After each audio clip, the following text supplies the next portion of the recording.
ابرش اور صاحب لگا تینوں کو پریشان کر دیا۔ اگر انہیں ابرش کی پڑھائی کی ذرا بھی بینگ پڑ جاتی تو بہت بڑا مسئلہ ہو جاتا، لہٰذا پیپر والدین صاحبہ انہیں زبردستی بیٹھ کر پیپر دینے کی ڈشکی میں بٹھا کر پیپر دینے کی۔ صاحبہ لغاری نے 3 گھنٹے اپنی جٹھانی کو شاپنگ کے بہانے مارکیٹ میں مصروف رکھا۔ جب انہیں گھر سے کال آئی کہ ابرش پیپر دے کر واپس آ چکی ہے، تب ان کی جان میں جان آئی اور وہ شہناز کو لے کر واپس گھر آئی۔ اس کے پیپرز کے بعد اماں جان اسے ساتھ لے کر واپس حویلی چلے گی، کیونکہ اب شہناز کے علاوہ اور کوئی مسئلہ نہیں تھا۔ ارزمان پڑھائی کے لیے امریکہ جا چکا تھا۔ حویلی میں ایک مرتبہ پھر اس کے ساتھ نوکرانہ سلوک ہونے لگا، مگر وہ صبر کے ساتھ برداشت کر رہی تھی۔ ویسے بھی 2 سال بیت چکے تھے، وہ ذہنی طور پر پہلے سے زیادہ سمجھدار ہو چکی تھی۔ اب اسے اپنے رزلٹ کا انتظار تھا، کیونکہ اماں جان نے کہا تھا اس کے رزلٹ کے بعد ہی وہ اسے واپس چھ لے کے جائیں گی۔ رزلٹ اس کی توقع سے بھی زیادہ شاندار آیا۔ صاحبہ لغاری نے اسے چپکے سے فون کر کے مبارکباد دی۔ ابرش بہت خوش تھی۔ ان 2 سال میں پہلی مرتبہ ایسا موقع آیا تھا جس میں اسے کوئی خوشی نصیب ہوئی تھی۔ اس نے زاردائی سے اماں جان کے کان میں بتایا تو وہ بھی اس کی طرح شہناز نے ابرش خوش ہوئی اور دوسرے دن اس لیے شہر چلے گی۔ ہر بار کی طرح شہناز نے ابرش کو روکنے کی کوشش کی، مگر ناکام رہی۔ ویسے بھی ان سب ابرش کو اماں جان کی ذاتی ملازمت سمجھتے تھے، تو شہناز لغاری کی اس تکرار کا ابرش کو حویلی میں رہنا چاہیے کوئی اتفاق نہیں کرتا تھا، لہٰذا سب کا یہی حال تھا، جہاں اماں جان رہے گی وہیں لڑکی بھی ان کے ساتھ رہے گی۔ یہ کسی کو اندازہ نہیں تھا کہ اماں جان اپنے لیے اپنے ساتھ نہیں رکھتی، بلکہ اس کے لیے اسے اپنے ساتھ رکھے ہوئی تھی۔ 9ویں جماعت کی طرح 10ویں جماعت بھی اس نے اچھے نمبر سے پاس کر لی، تو صاحبہ لغاری نے 11ویں کتابیں منگوا دی اور پڑھائی میں مصروف ہو چکی تھی۔ 4 سال کا عرصہ گزر چکا تھا۔ شروع میں تو اپنے گھر والوں کو یاد کر کے روتی تھی، مگر پھر سمجھدار ہونے پر گھر والوں کے لیے اس کے دل میں غصہ پیدا ہو چکا تھا، جنہوں نے اپنے بیٹے کو بچانے کے لیے کوئی اور حل نہیں نکالا اور پڑھے لکھے ہونے کے باوجود 13 سال کی عمر میں اسے گاؤں کی ایک فرسودہ رسم کی بین چڑھا دیا۔ اگرچہ اماں جان نے 1-2 بار اس سے کہا بھی کہ اپنے وہ گھر والوں سے ملنا چاہتی ہے تو وہ اسے ملوا سکتی ہے، مگر ابرش نے انکار کر دیا۔ اسے پتہ چلا ارزمان لغاری امریکہ سے واپس آ رہا ہے اور حویلی میں اس کی شادی کی تیاریاں شروع ہو گئی ہیں۔ ابرش کا دل نہ جانے کیوں مضطرب اٹھا۔ اگرچہ اس کے ارزمان لغاری سے صرف نام کا رشتہ تھا، مگر پھر بھی تھا تو صحیح۔ ارزمان لغاری اسے اپنی پہلی اور آخری ناخوشگوار ملاقات کے ذہن کے پردے پر نقش تھی، جسے اس شخص نے اسے صرف رلایا تھا، ڈرایا اور ضد میں پہنچائی تھی، مگر اس سب کے باوجود نہ جانے کیوں ارزمان لغاری کی شادی کا سنکار اس کا دل دکھا تھا۔ پھر اسے محسوس ہوا جیسے ارزمان لغاری کی شادی سے اکیلے اسے ہی دکھ نہیں بلکہ اماں جان بھی دکھی تھی، نہ جانے کیوں۔ اگرچہ وہ ابرش سے ہر بات شیئر کرتی تھی، مگر ارزمان لغاری کی شادی کے حوالے سے ایک لفظ بھی نہ کہا، اگر کہا بھی تو صرف اتنا کہ لغاری کی شادی کے حوالے اتنا کہ گاؤں میں چلنے کی تیاری کرو۔ ابرش کو خاموش اور گہری سوچ میں ڈوبی ہوئی لگی۔ ان کے چڑیوں بڑے سفید چہرے پر تفکر کی گہری لکیریں تھیں، اور جب اماں جان کے ہمراہ حویلی پہنچی تو وہاں کی جگمگاہٹ دیکھ کر اس کا دل ڈوب گیا، کیونکہ وہ جگمگاہٹ اس کے لیے کسی اندھیرے سے کم نہیں تھی۔ وہ خاموشی سے حویلی کے ملازموں کے ساتھ کام کرانے لگی۔ مہندی سے 1 رات پہلے شہناز اسے ارزمان لغاری کی کمرے کے مابین وارڈروب سجانے کے لیے بھیجا۔ کپڑے کے ڈبے اٹھائے، اس نے عجیب احساسات کے ساتھ ارزمان لغاری کے کمرے میں قدم رکھا، اپنی تمام تر وجاہت لی۔ وہ سامنے ہی تو بیٹھا تھا۔ ابرش کا دل ایک لمحے سے زور سے دھڑکا اور پھر اگلے ہی لمحے خود کو قابو پاتی اسے اگنور کرتی ڈریسنگ روم کی طرف بڑھ گئی۔ ڈریسنگ روم میں داخل ہو کر اس نے ہاتھ میں پکڑے ڈبے زمین پر رکھے ہی تھے۔ جب آہٹ محسوس کر کے پیچھے دیکھا تو دل دھک سے رہ گیا۔ وہ ڈریسنگ روم میں آ چکا تھا، اس کی طرف بہت غور اور بہت گہری نگاہوں سے دیکھ رہا تھا۔ ابرش کا دل سینے میں عجیب خوف سے دھڑکنے لگا۔ تم ابرش ہو نا؟ وہ اس کے قریب آ کر گہری نگاہ سر سے پیر تک ڈالتے ہوئے بولا۔ ابرش نے جھکا ہوا سر اسباب میں لایا۔ واؤ، تم تو بہت ینگ اور خوبصورت ہو گئی ہو۔ اس کے لہجے میں ستائش سے زیادہ بے باکی تھی۔ ابرش بے اختیار پلکیں اٹھا کر اسے دیکھا، مگر اس کی گہری نگاہوں کی شدت سے ہائف ہو کر سر جھکا لیا۔ انگلیاں چٹکاتے ہوئے بولی، وہ مجھے شہناز باجی نے بھیجا ہے ماہین بی بی کی وارڈروب سیٹ کرنے کے لیے۔ مگر ارزمان لغاری کی توجہ اس کی بات پر نہیں تھی، بلکہ اس پر تھی۔ اس کے قریب آ گیا۔ ابرش کے دل کی دھڑکن جیسے بے قابو ہونے لگی۔ وہ پیچھے ہٹنے کی کوشش میں الماری سے جا لگی۔ پلیز فاصلے پر رہیں، وہ گھبرا کر بولی۔ اس کے مزید قریب ہو گیا۔ یہاں تک کہ اس کی سانسوں کی تپش سے ابرش کے چہرے کو جلانے لگی۔ وہ دونوں ہاتھ اس کے دائیں بائیں رکھ کر اس کے چہرے پر جھکا تھا۔ اس کے لبوں نے گستاخی کی۔ ابرش حیرت اور خوف سے ساخت ہوگی۔ وہ یہیں پر نہیں رکا بلکہ ہاتھ بڑھا کر بڑے استحقاق سے اسے اپنی دسترس میں لے لیا۔ ابرش کی سانسیں اٹکی، جسم کا ہر عضو ساخت ہو گیا۔ دل تو جیسے پسلیاں دوڑ کر باہر آنا چاہتا تھا۔ ارزمان نگاری اس کے بے حد قریب تھا، اتنا قریب محسوس ہو رہی تھی۔ ارزمان نگاری کی سحر انگیز حیثیت اس کے حواسوں پر چھانے لگی اور اس کی گرفت میں خود کو جیسے بے بس محسوس کر رہی تھی۔ ارزمان نگاری کے ارادے اس کی آنکھوں سے ہی ظاہر تھے۔ وہ اس کے بالوں کو آہستگی سے چھو کر اس کی گردن پر جھکا۔ ابرش کی دھڑکن تیز ہو کر گویا چیخنے لگی۔ اچانک ہوش میں آتے ہی بری طرح گھبراتے ہوئے اس نے ارزمان نگاری سے اپنا آپ چھڑوانا چاہا، مگر وہ اپنی گرفت میں مزید سخت کر گیا۔ پلیز چھوڑیں، اس نے مچل کر احتجاج کیا۔ اس کے احتجاج نے ارزمان نگاری کے ماتھے پر بل ڈال دیے تھے۔ تم میری ہو، مت بولو، میرے نام پر ہو یہاں۔ اس کی آواز میں سختی تھی جس نے ابرش کا دل دہلا لیا تھا۔ اس نے کچھ کہنا چاہا مگر منہ سے کوئی لفظ نہ نکل سکا۔ اس کی آنکھوں سے آنسو بہہ نکلا جنہیں ارزمان نگاری نے اپنے پھولوں سے چن لیا تھا۔ دل ڈر رہا تھا، ساتھ نہیں دے رہا تھا، مگر کوئی انکہی سی کشش بھی تھی جو وہ ارزمان نگاری کو روک نہ سکی۔ ارزمان نگاری نے تو اپنے چند پل رنگین کرنے کے لیے رشتے کا حق استعمال کر لیا تھا، مگر ابرش کی جان پر بن گئی تھی۔ وہ بہار میں مطلع اماں جان کے پاس لیٹی ہوئی تھی اور اماں جان تفتیش میں مطلع تھی کہ اچھی بھی کام کر رہی تھی۔ پھر اچانک اس سے بہار کیسے ہو گیا؟ جس رات ارزمان نگاری کی ویڈنگ نائٹ تھی، وہ ایک پل کے لیے نہ سو سکی۔ آنکھوں کے سامنے اپنے اور اس کے قربت کے لمحات گھومتے رہے۔ کیسے اس شخص نے اس پر اپنا حق جتا کر اسے بکھیر دیا اور خود اب کسی اور کی قربت کے ساتھی بن بیٹھا۔ شادی کے تیسرے دن ہی ارزمان نگاری ماہین کو لے کر ہنی مون پر چلا گیا، جبکہ ابرش کی حالت پہلے سے بھی زیادہ خراب ہو گئی۔ کھانا اور کام کرنا چھوڑ کر نیند آنکھوں سے روٹ گئی، بدن جیسے جان سے خالی محسوس ہونے لگا۔ طبیعت میں سستی، چکر اور متلی شروع ہوئی تو جہاں اماں جان اور صاحبہ چونکی وہیں خود بھی بری طرح پریشان تھی۔ اماں جان کے کہنے پر صاحبہ اسے بہار کے چیک اپ کے بہانے لیڈی ڈاکٹر کے پاس لے گئی اور وہاں وہی ہوا جس کا ڈر تھا۔ وہ پریگننٹ تھی۔ اماں جان اور صاحبہ کو پوچھنے پر اس نے روتے ہوئے ارزمان نگاری کے زبردستی کرنے کا بتا دیا۔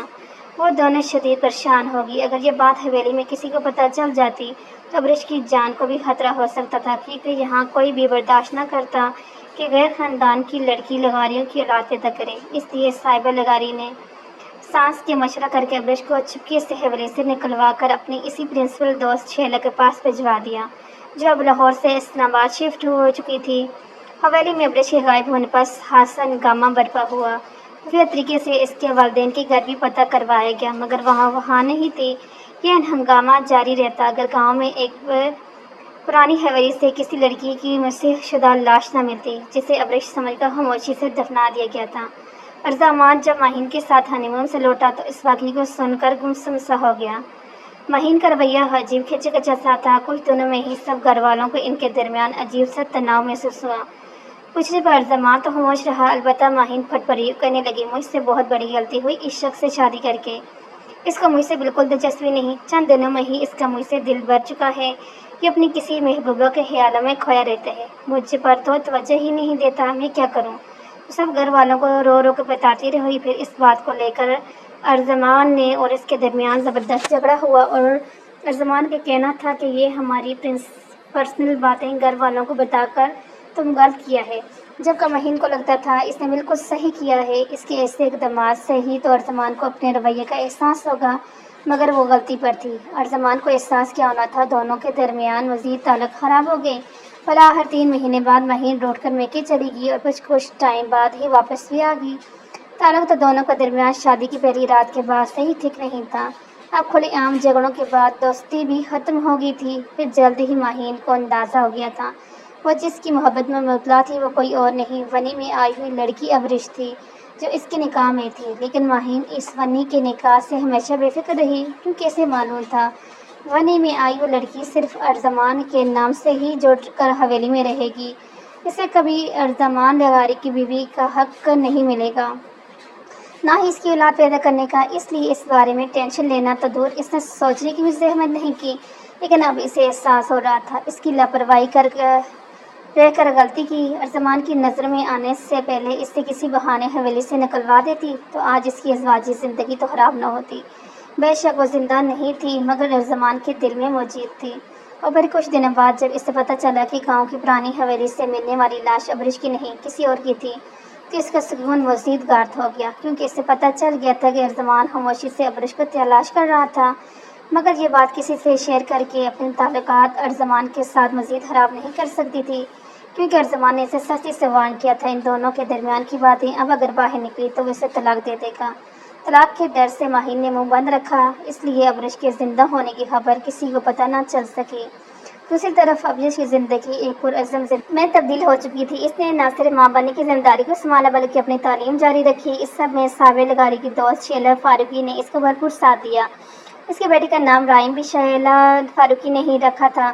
ابرش کے لیے چھوٹی بہنوں کی طرح تھی۔ شیلا فاروقی نے شادی نہیں کی، اپنے اسکول، اکیڈمی اور NGO چلاتی تھی، ایک کامیاب ورکنگ ویمن تھی۔